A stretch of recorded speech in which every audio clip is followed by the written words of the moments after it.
Fala galera, beleza? Bom dia, boa tarde, boa noite, não sei que hora que você está vendo esse vídeo. Eu sou o professor Léo Jabbar, eu sou professor do cursinho 4K Educacional aqui em Brasília. É com prazer imenso que eu venho aqui ministrar essa aula para vocês, a convite da diretora Ellen, do vice-diretor do Conrado e do meu grande amigo que trabalhei muito tempo, o coordenador, o Jason, tá bom? Então eu espero que vocês gostem da aula. Estamos aqui para fazer o melhor por vocês, beleza? Galera do terceirão, que vai fazer esse ano o Enem e o PAS 3. O conteúdo de hoje vai ser sobre análise combinatória, conteúdo muito frequente aí nessas duas provas. E com certeza, eu sei que vocês vão gabaritar essas questões. Professor, qual o nível de questão que cai nessa prova aí, a quantidade? Então, pensando em Enem, 45 questões, um conteúdo muito amplo, pode ter certeza que vai ter pelo menos uma questão. No máximo que eu já vi nas provas do Enem são 2 ou 3 questões sobre análise combinatória. Professor, e no PAS 3? Aí a quantidade é maior, porque a quantidade de questões de matemática é menor do que a do Enem. Então sempre vai ter lá uma questãozinha sobre análise combinatória, uma questão lá com uns 5 itens para você julgar. No máximo 5, no mínimo ali umas 3 sobre análise combinatória. Beleza? Então, sem mais delongas, vamos para o que importa. Professor, o que vem a ser análise combinatória? Como o próprio nome diz, análise de combinações, análise de agrupamentos, ok? Então, para dar início nisso aqui, nós vamos voltar um pouquinho em binômio de Newton, um detalhe bem importante, que é a fatorial. Senhores, o símbolo de fatorial vai ser essa exclamaçãozinha aí. Sempre que você agora vê um número acompanhado com esse símbolo, significa fatorial. Como que se lê isso?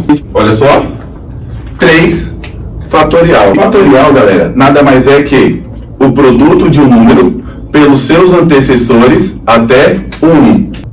Então, como é que ficaria 3 fatorial? 3 vezes 2 vezes 1. Olha o que eu falei anteriormente. É o produto de um número, que no caso o nosso número é o 3, pelos seus antecessores até chegar no 1. 3 vezes 2 vezes 1 ainda é 6. Então nós descobrimos que o 3 fatorial é igual a 6.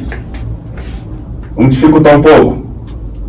Não, não dificultou nada. Beleza. Como é que se lê isso? 5 fatorial. Como se resolve? 5 vezes 4 vezes 3 vezes 2 vezes 1. Isso aqui, 5 vezes 4, 20. Vezes 3, 60. Vezes 2, 120.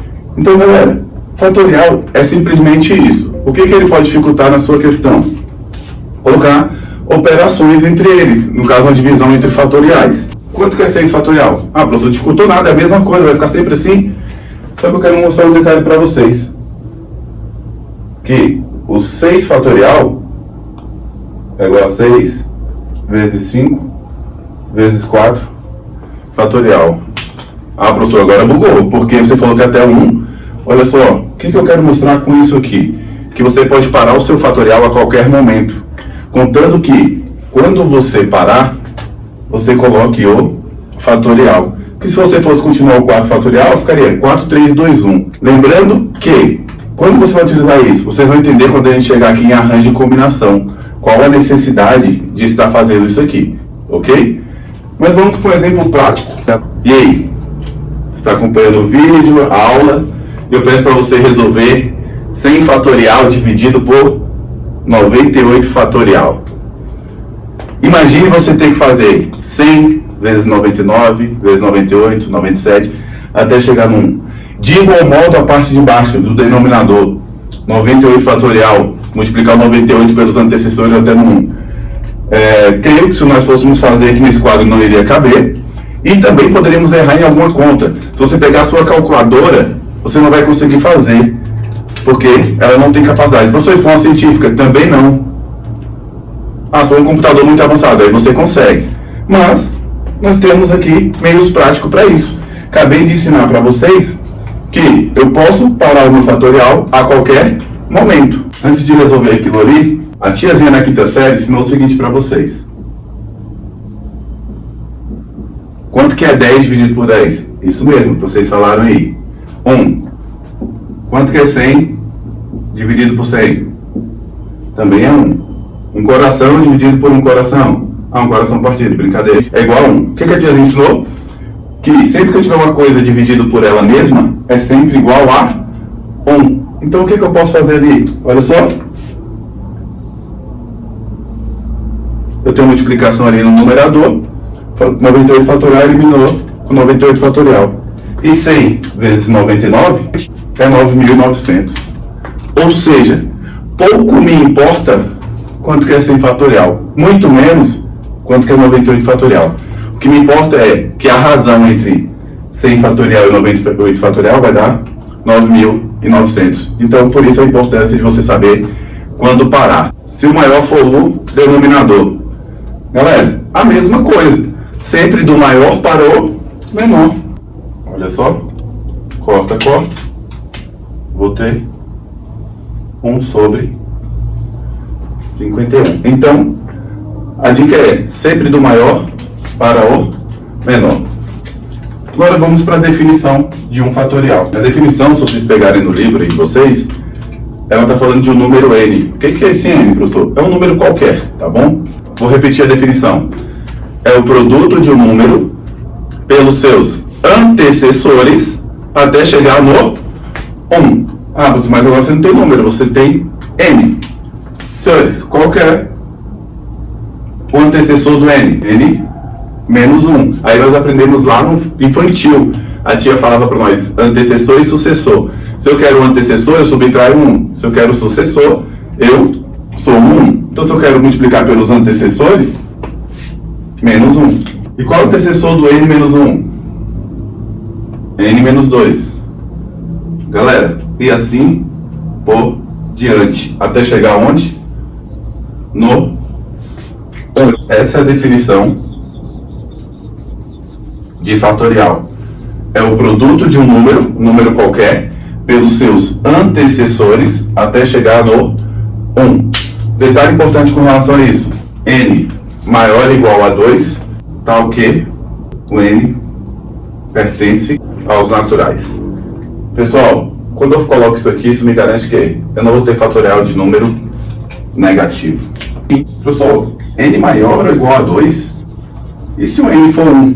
E se o n for 0? Se ele pertence aos naturais, tem o 0 e tem 1. Aí Gauss definiu o seguinte. Por definição de Gauss, ele definiu que 0 fatorial é igual a 1 e que 1 fatorial é igual a 1. Isso é noção primitiva, tá, pessoal?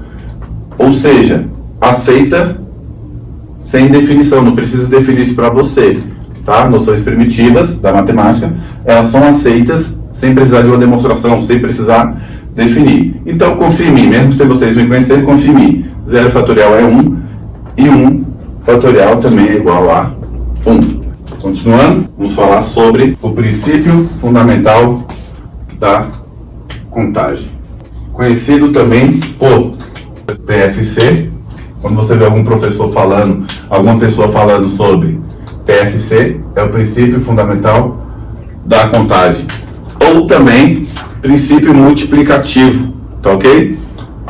Qual que é a definição disso aqui? Antes de definir, vamos colocar aqui uma situação problema e vamos falar sobre um detalhe chamado diagrama de árvore. Vamos colocar aqui o seguinte, imagine que o coordenador, o Jason, ele tem o seguinte. Para vir trabalhar, ele possui 2 calças, 2 camisas e 2 tênis. Aí a minha pergunta é, qual que é a minha situação problema? Eu pergunto para vocês, de quantas maneiras distintas o coordenador Jason, professor Jason, né? É coordenador, mas não deixa de ser professor. De quantas maneiras o professor Jason pode vir ao trabalho? Mas para isso eu preciso definir que as calças dele é uma calça verde e a outra laranja. Usando as letras e as cores aqui, tá, pessoal? As camisas dele, ele tem uma camisa azul, uma camisa roxa. E o tênis dele, ele tem um tênis vermelho e um preto. Antes de definir a quantidade, números de maneiras distintas, eu também quero descobrir quais são elas. Eu quero detalhadamente quais são essas maneiras que ele tem de se vestir. Tenta entender aqui comigo. A calça dele na primeira escolha, ele pode escolher uma calça verde. Vou até colocar aqui, ó, como primeiro passo, segundo passo, terceiro passo. Primeiro passo, escolher uma calça. Então ele tem a opção de escolher a calça verde ou a calça laranja. Quando eu começar a fazer aqui, vocês vão entender o porquê do nome diagrama de árvore, tá? Beleza, pessoal. A partir do momento que ele escolhe a calça verde, ele vai escolher a camisa. E ele tem duas opções. Ele tem a opção de escolher a calça verde e a camisa azul e a camisa roxa. De igual modo, se ele escolher a calça laranja, ele tem novamente duas opções. Quer escolher a camisa azul ou a camisa roxa. Beleza, segundo passo, ok. Agora vamos para o terceiro passo. O professor Jason escolheu a calça verde, camisa azul. Ele tem novamente duas opções para o tênis. Creio que você já deve ter entendido aqui a lógica, então eu já vou fazer aqui para adiantar. Para cada camisa que ele escolheu, ele também tem duas opções de tênis, que é o tênis vermelho, né, ou o preto. Com isso, eu concluo aqui todas as possibilidades possíveis. Deixa eu ver se eu consigo colocar para vocês aqui. Olha só, ele escolheu a camisa verde, ele tem as opções agora de a calça verde, opções de camisas azul e roxo. E o último passo dele é escolher o tênis vermelho ou preto. Só inverter aqui. Aqui em cima é azul, azul. E aqui é roxo, roxo. E agora o tênis preto. Vou explicar aqui, o outro coloco depois. Pessoal, as 4 primeiras maneiras do professor Jason se vestir é calça verde, camisa azul, tênis vermelho.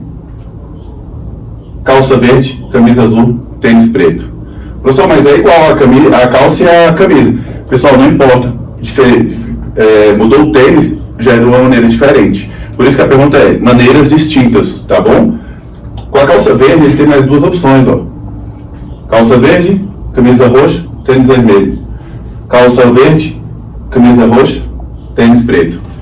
E as outras eu vou botar aqui só para desencargo de consciência, para vocês verem todas as possibilidades possíveis. Você consegue definir que você tem todas as maneiras dele se vestir e você consegue contar e verificar que ele tem 8 maneiras distintas de se arrumar e você sabe todas as possíveis. Beleza, professor, diagrama de árvore, pensa o seguinte, ó, olha o que está acontecendo, lembra dos galhos aí de uma árvore, por isso que é chamado na matemática de diagrama de árvore. Só que aí tem um detalhe, se fosse mesmo na vida real, lembrando que o professor Jason é maior playboy, ele possui lá umas 30 calças, umas 50 camisas e uns 30 tênis. Imagine você ter que fazer o diagrama de árvore com toda essa quantidade de utensílios. Então se torna um pouco aí, não vou falar impossível, mas você vai demandar um pouquinho de tempo. E nenhuma prova também vai pedir para você mostrar todas as possíveis. Estou mostrando isso aqui, a pessoa não cobra em prova, mas para que você saiba fazer também o processo inverso disso aqui. Ele não vai pedir para você mostrar todas, ele vai pedir muito a quantidade. E como que eu faço isso?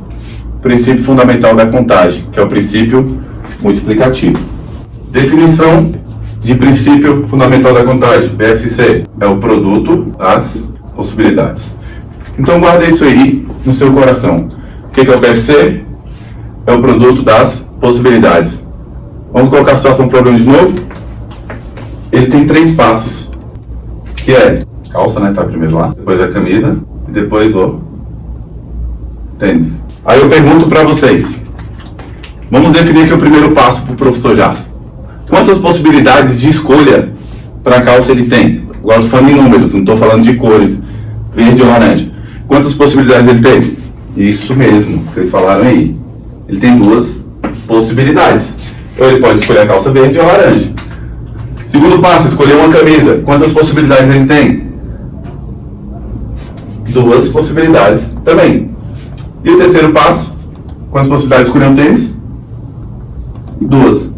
O que é o PFC? É o produto das possibilidades. Ou seja, 2 vezes 2 vezes 2, que é igual a 8 maneiras distintas, 8 possibilidades. Vou colocar só mais uma situação problema. Olha a pergunta. Quantos números de 3 algarismos podemos formar com os algarismos ímpares? Quais são os algarismos ímpares? 1, 3, 5, 7 e 9. Aí a pergunta dele é: quantos números de 3 algarismos podemos formar com os algarismos ímpares? Acompanhe comigo, olha que simples. Multiplicar as possibilidades. Mas por que só 3? Porque ele quer formar números com 3 algarismos. Então, quantas possibilidades eu tenho de escolha para a primeira casa? 5 possibilidades, porque eu posso escolher o 1, o 3, 5, 7 ou o 9. Quantas possibilidades para a segunda casa?